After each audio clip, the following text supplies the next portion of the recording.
میری لاکھ برائیوں کو جانتے ہوئے بھی مجھ سے بے حد محبت کرنے والا صرف میرا اللہ ہی ہے۔ کبھی کبھی اچھی چیزیں کھو جاتی ہیں تاکہ ہمیں بہتر چیزیں مل سکیں۔ ہمیشہ اللہ پر یقین رکھو اور اس کے شکر گزار رہو۔ آزمائش تو انہی کے لیے ہے جنہیں اللہ چاہتا ہے، اور صبر بھی وہی کرتے ہیں جو اللہ کو چاہتے ہیں۔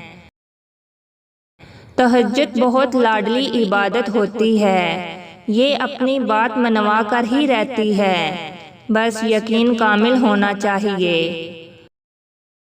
مصیبت کا مقابلہ صبر سے کرو اور نعمتوں کی حفاظت شکر سے۔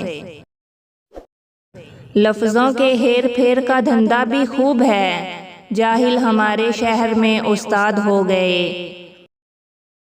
پتہ ہے صبر اتنا مشکل کیوں ہوتا ہے؟ کیونکہ اللہ نے صبر کے صلے میں کن کا معجزہ رکھا ہے۔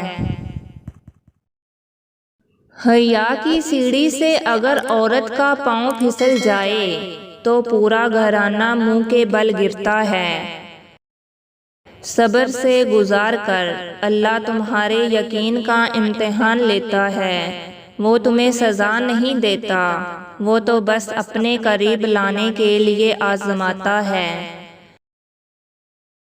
تقدیر اللہ کے ایک اشارے پر بدل جایا کرتی ہے، تم یقین تو رکھو، وہ بہتر لے کر بہترین دے گا۔ مزید اچھی ویڈیوز دیکھنے کے لیے میرے چینل کو سبسکرائب کریں، میری ویڈیوز کو لائک کریں۔ اللہ حافظ۔